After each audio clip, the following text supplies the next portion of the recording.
He says, وَالَّذِينَ يَقُولُونَ رَبَّنَا اصْرِفْ عَنَّا عَذَابَ جَهَنَّمَ. So beautiful, this category. There's a group of people Allah loves because the only thing, they just ask Allah, Ya Allah, I don't want to see Jahannam. I don't want to take me away from Jahannam. I don't want to be turned away from it. إِنَّ عَذَابَهَا كَانَ غَرَامًا إِنَّهَا سَاءَتْ مُسْتَقَرًّا وَمُقَامًا. Its penalty is very heavy. It's a huge penalty. I can't bear it. I can't even think about Jahannam. It is a terrible place to be for a little while or for a long time. I have to explain this part to all of you. It is a terrible place to be, mustaqarran, for a little while, wa muqaman, long term. Now, there are some people, like I'm sure you've seen this on YouTube if you follow my videos. There was a young girl in Florida at a youth program. She asked me a question. She wrote it down. She said, I do a lot of haram things, but I'm not going to hell forever, right? Because I'm Muslim. So even if I do go to hell, it will not be forever. This dua says, I don't want to go to Jahannam, not for a long time, not for a short time. I don't want to see it. Allah loves the people who understand that they don't want any part of Jahannam, short or long. There are some Muslims who say, of course, I don't want to go to Jahannam forever, but I don't know, one weekend, maybe we could do that much haram. You know, this is from the Jews. Ayyaman ma'dudat. They said a few days, we can handle it. I mean, come on. You know, after that is the Jannah, man. It's okay. So then you party here, you pay 1 weekend price, and then you go back to Jannah. What's the big deal? Allah says, those are not Ibadur Rahman. Ibadur Rahman are the people, the special people to Allah, are the people who say, Ya Allah, I don't want to see Jahannam, not for a day, not for 2 days, not for a minute, not for a second, and not permanently. I don't want anything to do with Jahannam. There's an ayah in Surah Al-Anbiya. There's one ayah in Surah Al-Anbiya that describes the least punishment in Jahannam.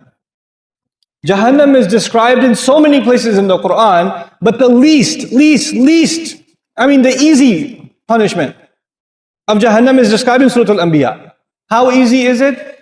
The person described has not tasted the fire.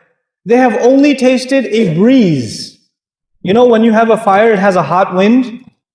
The hot wind is called lafha with a lam. But the ayah doesn't use lafha. It says, وَلَئِن مَسَّتْهُمْ نَفْحَ with a noon. With a noon, it actually means a cool breeze, not a hot breeze. And nafha is used when, when you close the door and some hot air comes in as you're closing the door. That the air that comes in or goes out, that's called nafha. Allah says those people will taste a nafha, air. Not even inside Jahannam, where? Outside. They haven't even gone in yet. And they didn't taste fire, they didn't taste lava, they didn't eat anything. They're just exposed to air. And not even hot air. Which kind of air? Cold air, nafha. There's hotter air in Jahannam. And it touched them barely. Massathum, it barely touched them. You know, sometimes you're boiling or frying things and something comes out and it touches you just a little bit. But that's not air. That's liquid. Allah doesn't say air, liquid will touch you. What does He say? Air will touch you and it will barely touch you for a split second. Split second it will touch you. That's it. And it won't even be the full-fledged air. It will be not nafhatu adhabi rabbik. It will be nafhatun min adhabi rabbik, min littaqleel. It's to make it very little bit of air. It's just tiny little bit. So it's not even the whole door was opened and the wind came in. It was like a tiny little, you know how you have window inside the window? Little bit of it opened and little bit of an air came out and you felt it on your skin just for a split second. And then this is the only torture this person received. There is nothing else yet. And they're not even in hell yet. They're still outside. That's evident from the word nafha. He says, Ya waylana, the person swears, I have never felt more torture ever in my life. This is the worst. I must be in the worst part of hell. Wayl, the Rasul ﷺ describes wayl as the worst part of hellfire, so scary that hell itself is afraid of it. Jahannam is afraid of wayl. And this guy says, I must be in wayl. Ya waylana. He's not even inside yet. The Muslim understands, the believer, the student of Qur'an understands, إِنَّهَا سَاءَتْ مُسْتَقَرًّا وَمُقَامًا. I cannot be there for a little while and a long time, I know. I should not have the mentality of Bani Israel who said, لَن تَمَسَّنَا النَّارِ إِلَّا أَيَّامًا مَعْدُودَاتٍ. Just a few days, we can handle it. You know, I've had long, hard, hot road trips outside with no air conditioning. I'm tough.